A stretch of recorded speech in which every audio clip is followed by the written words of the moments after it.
when you look at the discourse on drugs and on cannabis, what you see is a discourse that is skewed in a certain direction. I would argue that it's skewed in the direction of pathology, so it's a pathologised discourse. New Zealand has the highest rate of arrest and conviction for the personal use of cannabis in the world. But to my way of thinking, given what I would describe as pretty much the complete failure of cannabis policy in this country, if its stated aim is to reduce use and reduce harm, it's very interesting to me that one of the main groups, probably no question about it, the group most important in that process, cannabis users themselves, are so rarely actually engaged with. Go figure. Most people conceal that they smoke marijuana. Most people don't want to risk the consequences of being caught.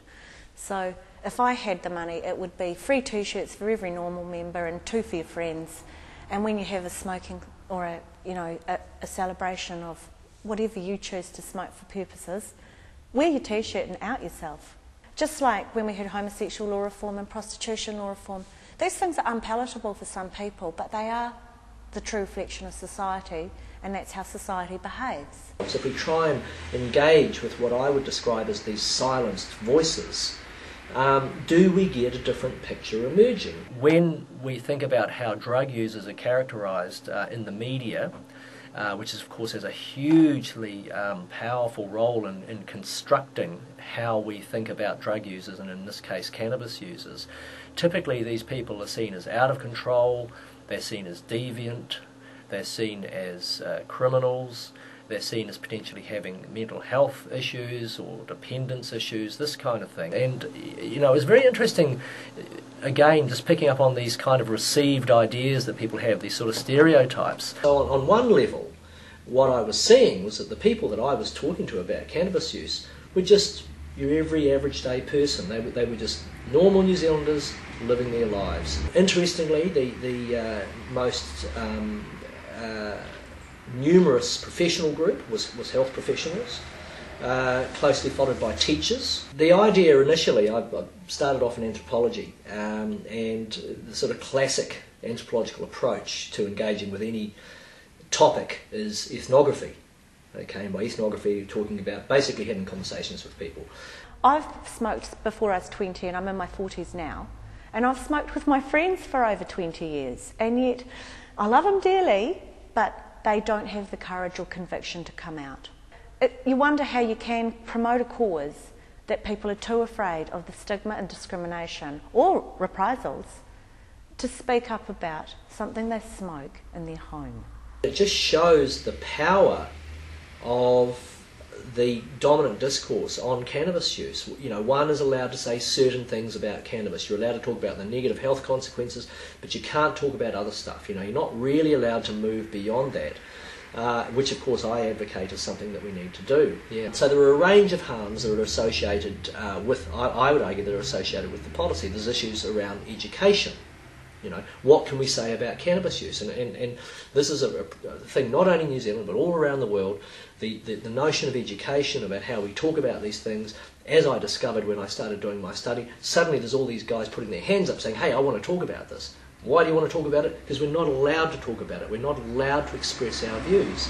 As you say, in the society we face today under the current criminal prohibition regime, those conversations are forbidden. The very act of harm minimization in many cases is actually making you more of a criminal. Baking cannabis into a cake, for instance, is a manufacture of a Class B substance.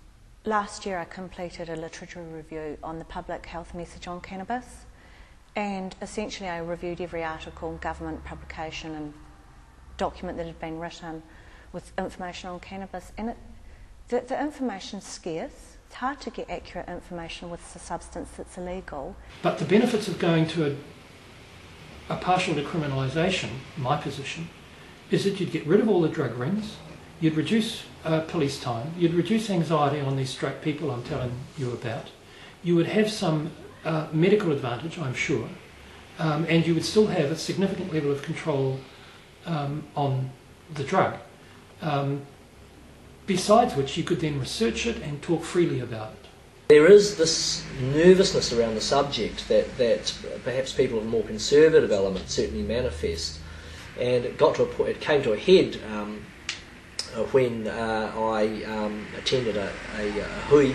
The then Associate Minister of Health, Jim Anderton, who was also in charge of drug policy, he and I had a bit of a, I wouldn't even say an argument, we had a vigorous conversation around the use, not so much the use of cannabis, but legislation around it, whether it should be decriminalised. And he said, well, you know, it doesn't matter whether it's decriminalised or legalised, it's all the same. And I said, well, no, it's not all the same, because he was advocating we need to think outside the square, and I was saying, well, look, this is what I'm trying to do, you know.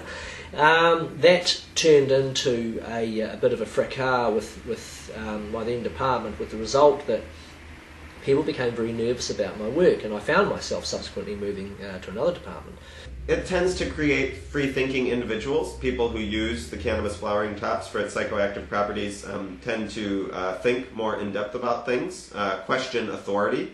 In our current political economic model, that's not useful to the powers that be, to have people that are thinking for themselves and potentially resistant to domination. One of the interesting things that the Blake-Palmer Committee ultimately came up with as a recommendation in relation to cannabis was the idea that it may in fact be congruent with what they refer to as the canons of good mental health, that people might want to alter their consciousnesses by using something other than alcohol. And this is the 1970s, which I think is important to note was probably a more open time socially than we now find ourselves. You know, people who come out and tell the truth, they're ripped apart by the media.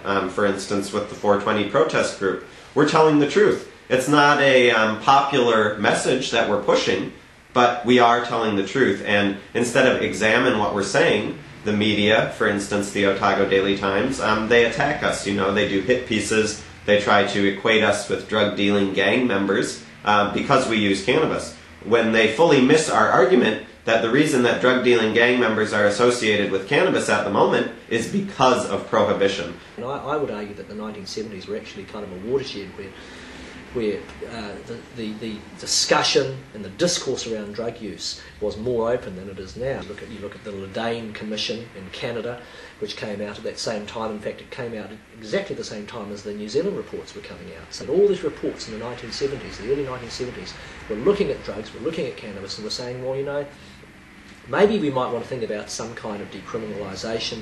And the New Zealand reports proposed that the main thrust of legislation should be in terms of education, in terms of treatment, and that as a last stop we should think about enforcement. If you're going to offer an alternative view, you're immediately under suspicion, all right? Your position of legitimacy is undermined, because the assumption is, well, hey, if you're going to offer an alternative view, you must be pro-drug. Right? It's a bit like George Bush and the terrorists. If you're not for us, you're for the terrorism. You're for terrorism, right? It's the same with proposing an alternative view. So one of the problems we have is that you might argue that there actually aren't the conditions for a free and open conversation of this nature to take place. It's a very difficult conversation to have.